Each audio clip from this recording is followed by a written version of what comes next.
Welcome to Arya IAS YouTube channel. स्वागत करते हैं, अभिनंदन करते हैं आपके अपने channel Arya IAS YouTube channel पर। तो गाइस, आज हम लोग भारत के संवैधानिक विकास के इतिहास के बारे में महत्वपूर्ण प्रश्नों की श्रृंखला देखेंगे।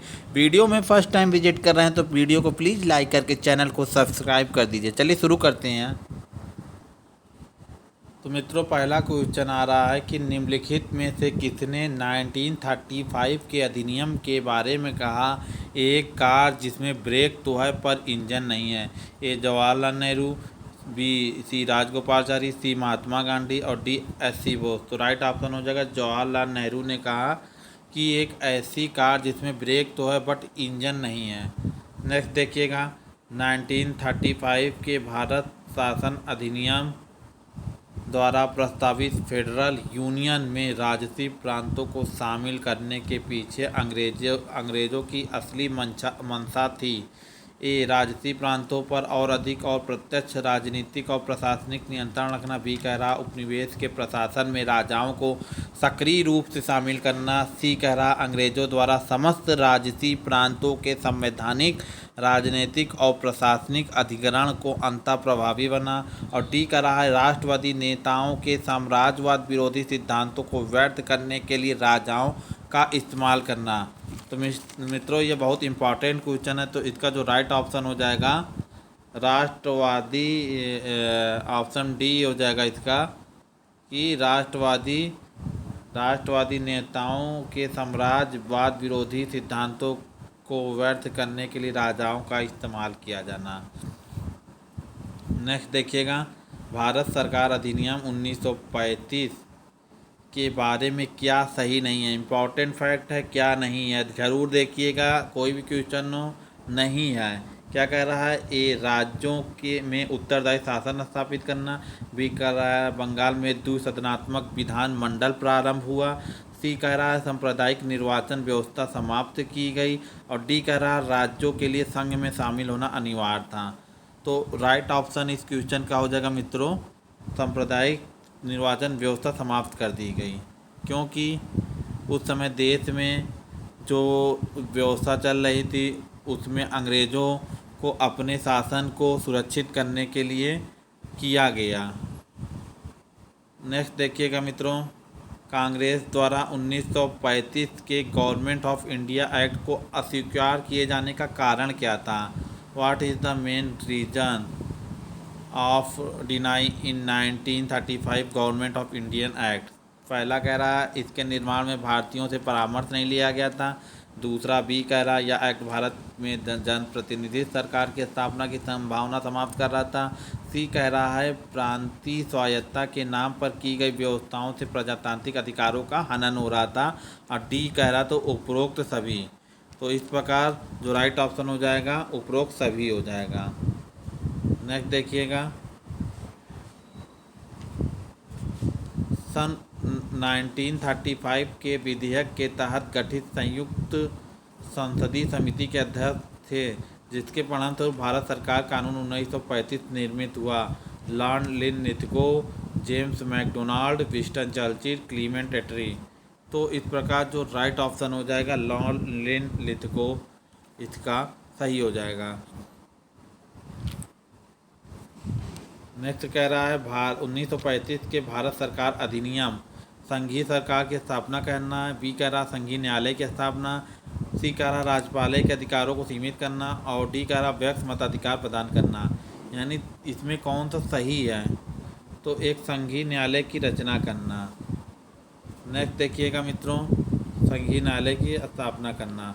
नेक्स्ट देखिएगा, निम्नलिखित में से किसने द्वैध ड्रुअल सिस्टम का अंत किया? Government of India act 1999, Gandhi Irwin 1931, government of India act 1935 और कैबिनेट मिशन 1946। तो इस प्रकार जो राइट ऑप्शन हो जाएगा मित्रों 1935। नेक्स्ट देखिएगा, भारत सरकार अधिनियम 1935 ने समाप्त की प्रांतीय स्वायत्तता को, प्रांतीय द्वैध शासन व्यवस्था को, भारत की संघीय संरचना को जिम्मेदार केंद्रीय सरकार को। इस प्रकार प्रांतीय द्वैध शासन व्यवस्था समाप्त हो जाएगी। नेक्स्ट क्या कह रहा है, सूची 1 और 2 को सुमेलित कीजिए। सूचियों के नीचे दिए गए कूट का प्रयोग करते हुए सही उत्तर का चयन कीजिए। तो सूची 1 इधर है और सूची 2 इधर है, तो आप लोगों को मिलान करना है और मिलान करने के बाद आप लोगों को सही आंसर का चयन करना है। तो दी रेगुलेटिंग एक्ट 1773 में क्या था, भारत परिषद अधिनियम 1919 क्या था, भारत सरकार अधिनियम 1919 और भारत सरकार अधिनियम 1935 क्या था। तो आप लोगों को कूट को मिलान करना होगा। तो इस प्रकार आप लोग कूट मिलान करेंगे। तो मैं मिलान कर दे रहा हूँ। दी रेगुलेटिंग एक्ट जो बना मित्रों, दी रेगुलेटिंग एक्ट में आपको क्या हो जाएगा, सुप्रीम कोर्ट की स्थापना हो जाएगी।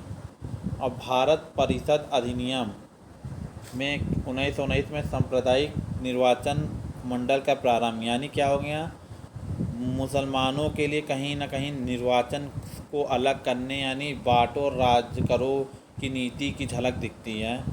और भारत सरकार अधिनियम 1919 द्वैध शासन यानी ड्यूअल सिस्टम आरंभ हो जाता है 1919 में। और भारत सरकार अधिनियम 1935 जो था वो प्रांतों की स्वायत्तता के लिए प्रावधान था। इस प्रकार बी इसका राइट ऑप्शन हो जाएगा। नेक्स्ट देखिएगा, फिर सुमेलित की करने के लिए आया, आप लोग सुमेलित कीजिए। भारत की उपनिवेशी सरकार के अधिनियम को सूची 2 में प्रावधान के साथ सुमेलित कीजिए और सूचियों को दिए गए कूट का प्रयोग कर सही उत्तर को चुनिए। भारत की उपनिवेशी सरकार के अधिनियम है, इधर सूची 2 प्रावधान है। Charter act 1813, regulating act of 1858 हस्तांतरित कर दिया गया। पिट्स इंडिया एक्ट, सभी पता दस्तावेजों को। तो आप लोग इसका मिलान करेंगे। तो मिलान करने के बाद आपका जो राइट ऑप्शन हो जाएगा, चार्टर एक्ट 1813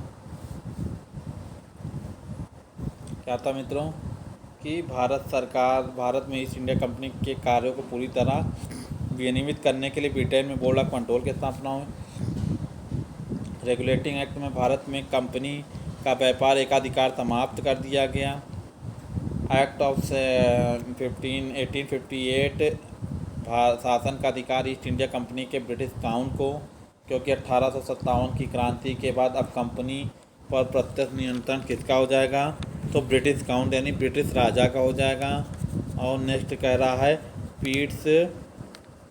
पिट्स इंडिया यानी कंपनी के निदेशक को कंपनी के प्रबंध से संबंधित सभी पत्राचार और दस्तावेज ब्रिटिश सरकार को प्रस्तुत करने को कहा गया। नेक्स्ट देखिएगा, नीचे दिए गए कूट सूची का मिलान करना है। बंगाल में फोर्ट विलियम 1773 रेगुलेटिंग एक्ट के अधीन भारत का गवर्नर जनरल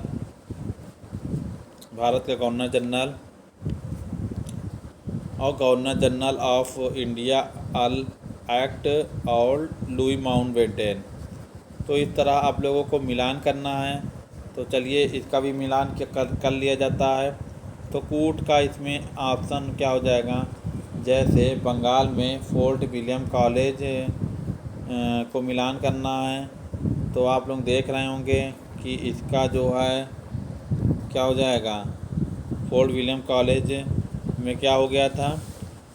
तो आप लोग मिलान करेंगे तो इस प्रकार जो मिलान का जो ऑप्शन हो जाएगा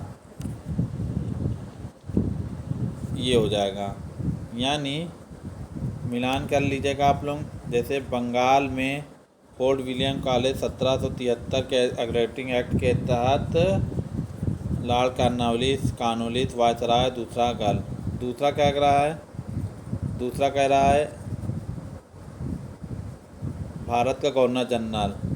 तो क्या हो जाएगा, भारत का गवर्नर जनरल का ये हो जाएगा। तो इस प्रकार आप लोग मिलान कर लीजिएगा। नेक्स्ट देखिएगा, सूची 1-2 को सुमेलित कीजिए। सूचियों को दिए गए कूटों का प्रयोग कर सही उत्तर का चयन कीजिए। भारत परिषद अधिनियम 1919, भारत शासन अधिनियम 1935, लखनऊ समझौता और भारत शासन अधिनियम 1919। तो मित्रों सूचियों का मिलान करना है। सूचियों का मिलान करना है, तो इस प्रकार इसका जो राइट ऑप्शन हो जाएगा डी हो जाएगा। चलिए मिलान कर लेते हैं। चलिए मित्रों मिलान कर लेते हैं। जो क्या हो जाएगा, ए का क्या हो जाएगा 4 हो जाएगा। बी का क्या हो जाएगा मित्रों भारत शासन अधिनियम। बी का क्या हो जाएगा, देखो बी का क्या हो जाएगा मित्रों,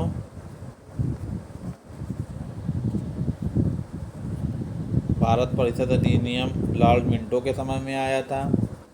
नेक्स्ट देख लिए क्या कह रहा है।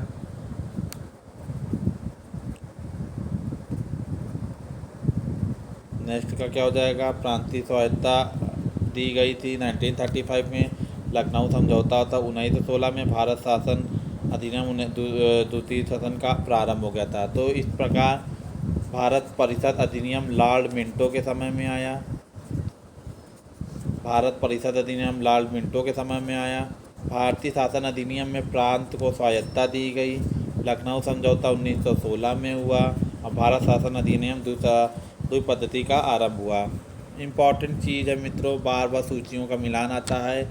क्वेश्चन कैसा है आप लोग कमेंट करिए।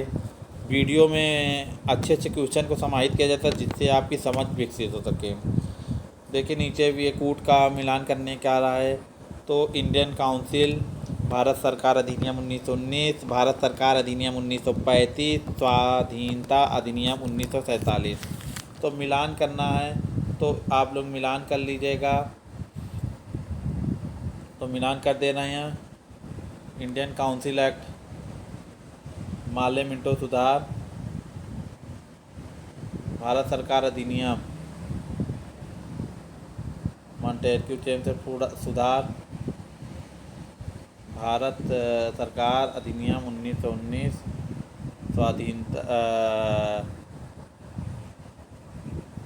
स्वाधीनता अधिनियम 1947, साइमन कमीशन की रिपोर्ट, संयुक्त प्रभाव समिति की सिफारिश। तो राइट ऑप्शन इसका क्या हो जाएगा मित्रों 4 हो जाएगा, बी हो जाएगा। नेक्स्ट देखिएगा, रेगुलेटिंग एक्ट 1773 के अंतर्गत कलकत्ता में स्थापित सुप्रीम कोर्ट के मुख्य न्यायाधीश कौन थे, एलिजा इम्पे। बहुत इंपॉर्टेंट है। चैम्बरलिन मिस्टर हाइट थे और सर एलिजा इम्पे। नेक्स्ट देखिएगा, किस अधिनियम के द्वारा बंगाल में सर्वोच्च न्यायालय की स्थापना हो गई थी।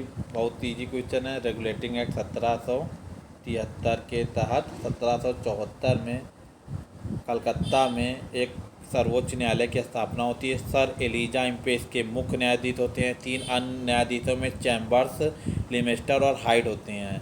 उस समय गवर्नर जनरल की बात की ली जाए तो वारेन हेस्टिंग जो थे बंगाल के गवर्नर जनरल थे। नेक्स्ट देखिएगा, भारत में सर्वोच्च न्यायालय की स्थापना कब हुई। 1793, 1830, 1861 और 1773। तो आप लोग जान गए कि 1773 के रेगुलेटिंग एक्ट के तहत 1774 में स्थापित हुआ। नेक्स्ट करिए देखिएगा, निम्नलिखित में से कौन रेगुलेटिंग अधिनियम में दिए गए गवर्नर जनरल की काउंसिल का सदस्य नहीं था। क्लेवरिंग, मॉनसन, लेमेस्टर, वारवेल। इम्पॉर्टेंट क्वेश्चन है। तो ये लेमास्ट्रे नहीं थे, क्लेवरिंग, मॉनसन, वारवेल थे। क्लेवरिंग, मॉनसन, वारवेल। बहुत important question. East India company पर संसदीय नियंत्रण कब स्थापित हो गया। चलिए बताइए मित्रों। तो इस क्वेश्चन का जो राइट ऑप्शन हो जाएगा 1773, संसदीय नियंत्रण स्थापित हो गया 1773 के रेगुलेटिंग एक्ट के तहत ईस्ट इंडिया कंपनी पर। नेक्स्ट देखिएगा, किस अधिनियम के द्वारा ईस्ट इंडिया कंपनी के शासन में अंग्रेजी संसद का नियंत्रण प्रारंभ हो गया था। तो बहुत इजी क्वेश्चन है, रेगुलेटिंग एक्ट 1773।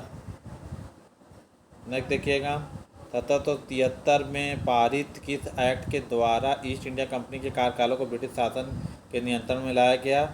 तो बहुत इजी क्वेश्चन था इसका मित्रों, इसका भी रेगुलेटिंग एक्ट हो जाएगा।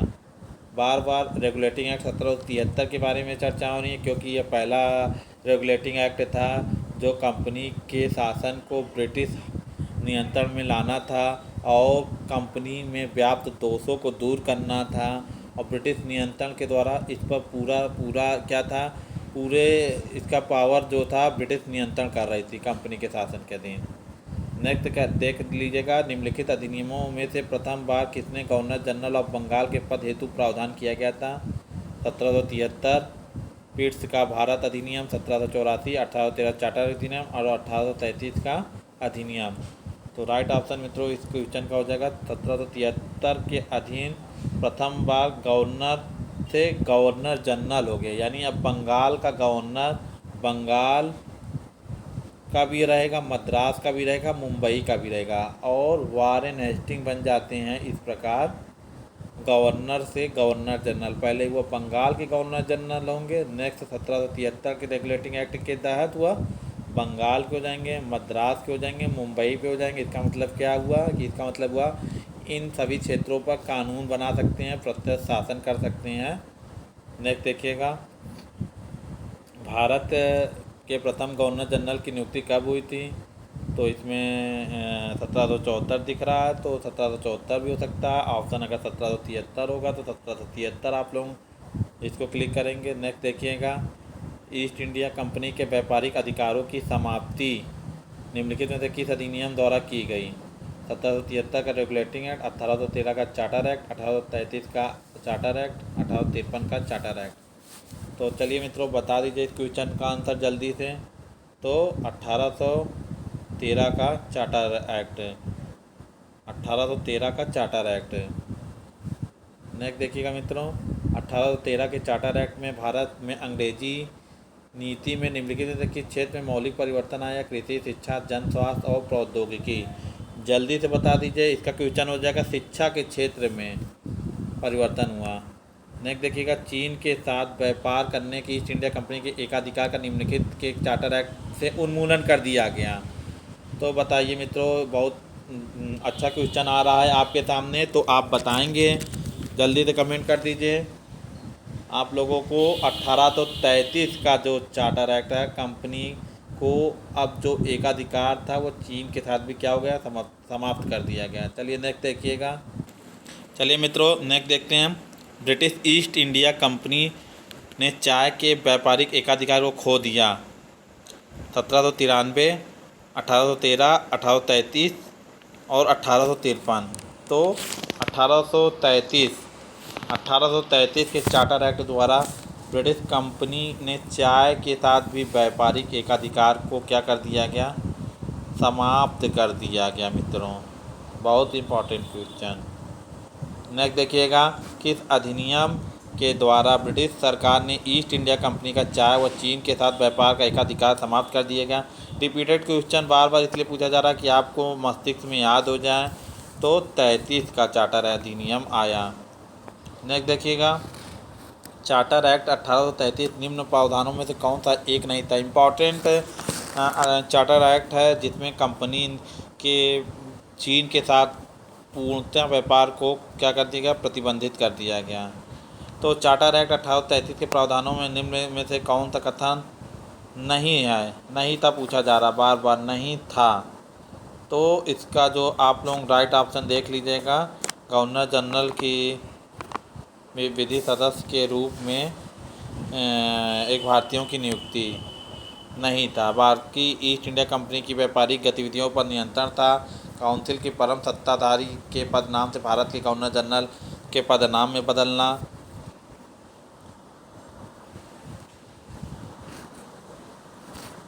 नेक्स्ट देखिएगा मित्रों, किस अधिनियम ने भारतवासियों को अपने देश के प्रशासन में कुछ हिस्सा लेना संभव बनाया? Charter act 33, charter act 53, charter act 58, Indian council act 1861। तो बताइए मित्रों, इसका जो राइट ऑप्शन दिख रहा है आप लोगों को क्या हो जाएगा? 1833। 1833 में भारतवासियों को अपने देश में प्रशासन में कुछ हिस्सा लेना संभव बनाया। नेक्स्ट देखिएगा, सिविल सेवा में प्रतिस्पर्धा व्यवस्था का सिद्धांत किस वर्ष स्वीकार किया गया? 33, 53, 58, 82। जल्दी से मित्रों कमेंट कीजिए। राइट ऑप्शन आपका क्या हो जाएगा? 1853 में। 1853 में प्रतिस्पर्धा व्यवस्था किया गया। नेक्स्ट देखिएगा कि अब जो है भारत में जो भी लोग नियुक्त होंगे उनकी नियुक्ति अब एक प्रतियोगी परीक्षा यानी कॉम्पिटिटिव एग्ज़ाम के माध्यम से होगी। नेक्स्ट देखिएगा, नागरिक सेवा के लिए प्रतियोगी परीक्षा प्रणाली के सिद्धांत को स्वीकार किया गया तो 1853। नेक्स्ट देखिएगा, भारत में पहली बार लोक सेवा आयोग की स्थापना जिस अधिनियम से हुई वह कौन था? Indian council act 1892, council act 1919, government of India act 1919, government of India act 1935। Right option हो जाएगा 1919 में भारत में पहली बार लोक सेवा आयोग की स्थापना हुई जो आपका IAS PCS की नियुक्ति करता है। केंद्र स्तर पर IAS और राज्य स्तर पर PCS। तो यह गवर्नमेंट ऑफ इंडिया एक्ट के माध्यम से ऐसा हुआ।